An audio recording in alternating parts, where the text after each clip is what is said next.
Hello, I'm Damon Knight. Damon, as in the man. Up pretty late right now. Just working here. And what I just completed was reading and going through the federal acknowledgement of American Indian Tribes final rule that was established in 2015. The rules and regulations. I've read it already, but just recently, these past couple of days, I went through it and highlighted the important stuff and then took notes on it. So when I go through it, it will be really easy to be able to explain to you guys of exactly what I'm doing and the support and help that's behind me. And basically, um, to go through this real quick, the Minnesota Mdewakanton Sioux has never been terminated by Congress as of termination as an Indian tribe, where Congress was terminating tribes. And one would think, how could you terminate a nationality? Is this genocide? Is this conquerorship? I would say yes. But the Minnesota Mdewakanton Sioux, the 1886 lineal descendants, these were considered the friendly Sioux, where some Mdewakanton Sioux left Minnesota and came back and were considered friendly. But as of my lineage and 283 people, as of 1862, only 282 people, 83 people were considered loyal Mdewakanton, Mdewakanton. And these loyalists saved hundreds of white settlers when the Dakota Uprising War started. In fact, they did not participate in the Sioux Uprising War, and they never left the state of Minnesota. So with the acts of 1863, these particular people were the only ones eligible to recover land, to receive allotments, and to receive annuity payments. So as of this right here, what they want is a continuous community of people. So a good way to understand that you have been serving your tribal relations, that you received an allotment of land. Now, see, in 1886, Robert B. Hinton made a report, and Robert B. Hinton was a U.S. Indian agent. And he made a report saying that the Mdewakanton right now more so need land than annuity payments. So with the Appropriation Acts of 1888 through 1890, these were the funds that provided for allotments of land, the purchase of land, farm equipment, goods, and etc. So you can see that not everybody on the 1886 census roll were able to own and obtain and be an allottee to these 80 acres or less.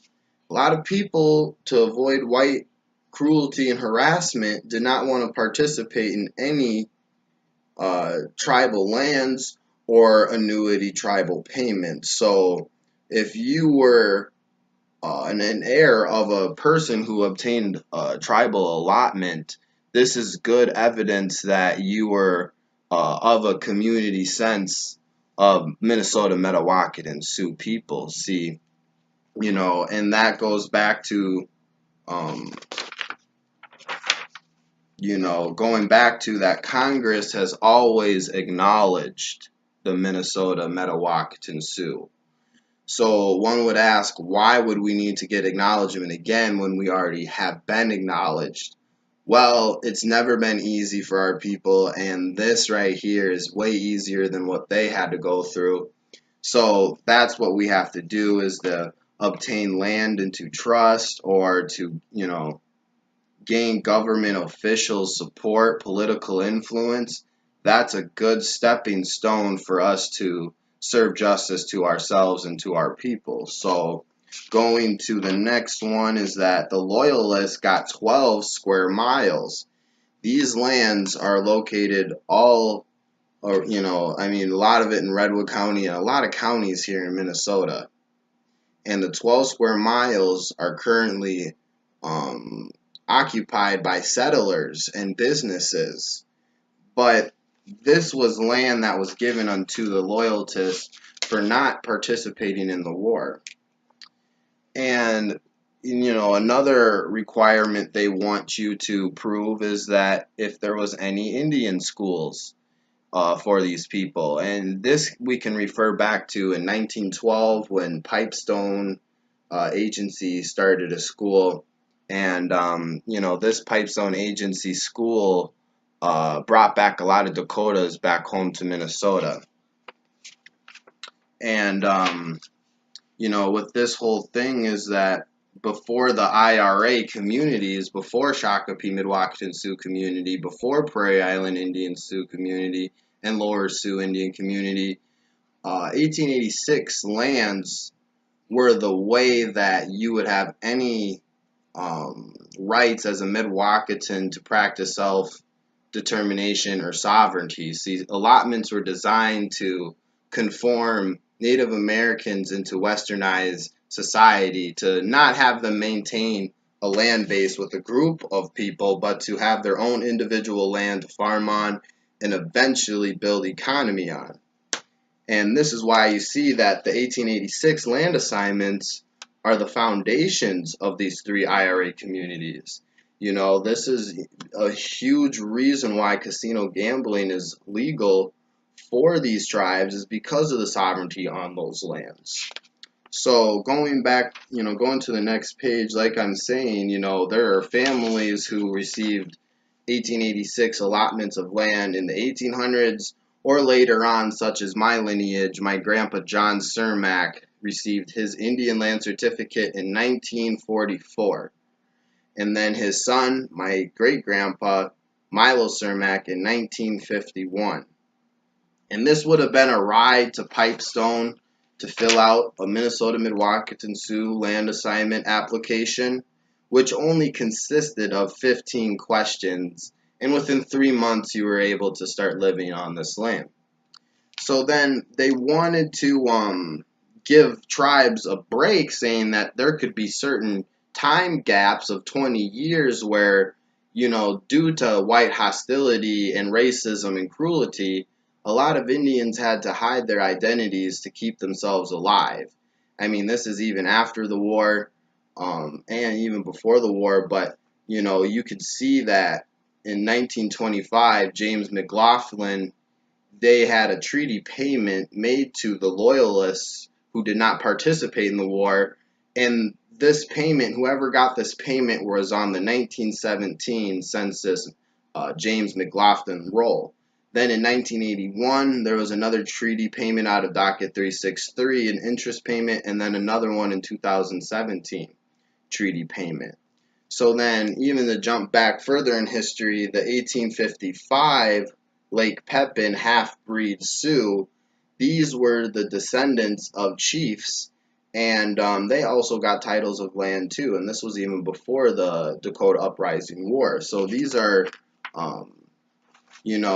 they have the definition of a historic tribe as in evidence prior to the 19th century, and that is what the Minnesota Mdewakanton are, is a historic aboriginal group of people, nationality of people that are here from Minnesota, from records indicate even going to the 1600s and back.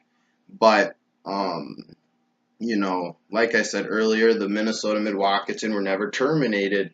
In 1934, they were a separate community from Lower Sioux and Prairie Island, and Shakopee Mdewakanton got federal recognition in 1969. So,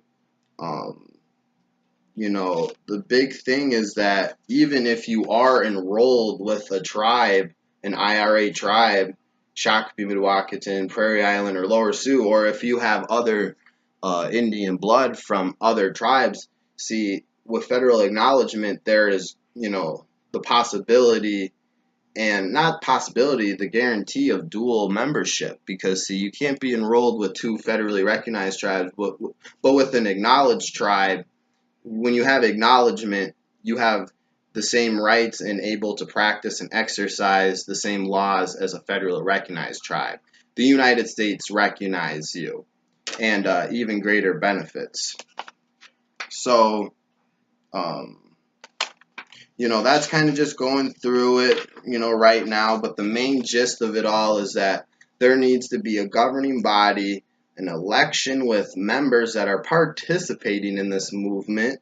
There needs to be proof of descendancy, which can just be used as birth certificates, death certificates, and copies of your ancestors' Indian land certificate, or just tracing yourself back to the 1886 census roll. This is the evidence for membership, and and if anybody has any records or evidence or intellectual knowledge, go ahead, message me.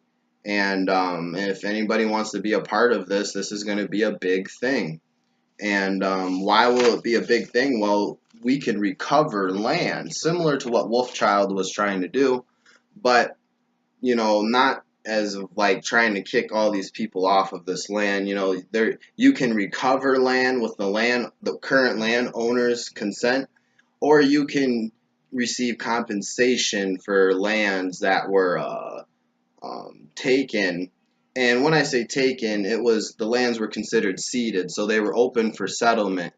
And with that being said, without Congress's consent of these lands being sold unto someone else other than the loyal Mdewakanton, if there was never a consent saying that the tribe has been terminated, compensation can be paid to these indigenous people. So that's what I accomplished just today. It took me a couple days to read all of that, probably 300 pages, and as well as this. So, that's what I have to say today. It is Demon Night, as in the man, and I come from the Cermak family. And go ahead, like the video, share the video, and comment.